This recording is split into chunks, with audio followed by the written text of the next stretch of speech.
10th class, your first chapter of your NCERT book, chemistry's first chapter, is very important from the activities point of view. There are total 11 activities and you need to go through them thoroughly. अभी इसमें कैसे prepare करना है, पहले तो जितने भी इसमें बेस डायग्राम्स हैं उनको आप थॉरली ऑब्जर्व कर लो, रिकग्नाइज कर लो कि ये किस एक्टिविटी के ऊपर है. ओके, क्योंकि वो जो बोर्ड में जो क्वेश्चन आते हैं as it is copy paste करते हैं. सेकंड, आपने जितने भी एक्टिविटी में जो क्वेश्चंस हैं वो भी आपको लर्न करने, उनके जो क्वेश्चन होते हैं उनका रीजन पता होना चाहिए आपको. फॉर एग्जाम्पल पेज नंबर 1 में एक्टिविटी 1.1 में पहली लाइन क्वेश्चन की लिखी हुई है कि this activity needs the teacher's assistance. It would be better if students wear suitable eyeglasses. तो you might be asked why there is a need of wearing eyeglasses, because when you burn magnesium ribbon, white dazzle flame is produced which might be harmful for your eyes, which might harm your eyes. तो ये एक question वाला question बनता है. Page number 2 में आपका activity 1.3 है. इसमें क्वेश्चन है handle the acid with care. Again you might be asked क्या जरूरत है एसिड को हैंडल करने की carefully, because acids are corrosive in nature, they might harm our skin. Okay, you should know this. Then there is one more caution.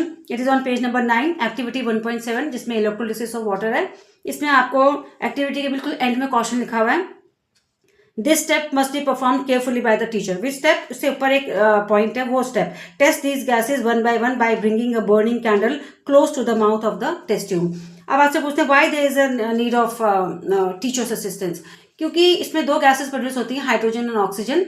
Hydrogen is combustible, सो अगर आप उसके सामने फ्लेम लेके जाते हो, बर्निंग कैंडल लेके जाते हो, तो वो खुद कंबस्टिबल गैस है तो खुद बर्न हो सकती है, तो एक्सीडेंट माइट टेक प्लेस. सो इसीलिए तो 3 क्वेश्चंस ये हैं, ये आपको लर्न करने हैं. इसके अलावा एक्टिविटी बेस्ड क्वेश्चन कैसे पूछे जाते हैं, जैसे एक्टिविटी 1.1 पेज नंबर 1, इसमें आपसे पहला पॉइंट लिखा हुआ क्लीन द मैग्नीशियम रिबन. तो you might be asked why there is a need of cleaning the magnesium ribbon.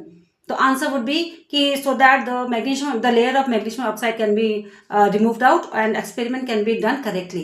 Okay, इसमें क्वेश्चन ये भी आ सकता है कि what do you observe when the magnesium ribbon is burned. तो आप बोल सकते हो white dazzle flame and ash is produced. You might be asked the chemical composition of the ash का केमिकल कंपोजिशन बताओ, दैट इज मैग्नीशियम ऑक्साइड. इस type के question हैं. नेक्स्ट पेज में एक्टिविटी 1.2 में आपको केमिकल रिएक्शन नहीं लिखी हुई एनसीईआरटी वालों ने, तो आपको बोल सकते हैं केमिकल रिएक्शन लिखो. और मैं आपको यहाँ पर रिमाइंड कर दूं बच्चों, इस चैप्टर में 2 प्रेसिपिटेशन रिएक्शन है. एक तो यही है एक्टिविटी 1.1 जिसमें लेड नाइट्रेट का हम रिएक्शन करवाते हैं ये पोटेशियम आयोडाइड के साथ. तो इसमें जो लेड आयोडाइड बनता है वो एक प्रेसिपिटेट है, उसका कलर येलो है. और एक आपका प्रेसिपिटेशन रिएक्शन है पेज नंबर 11 में, जहां पर डबल डिस्प्लेसमेंट हो रही है.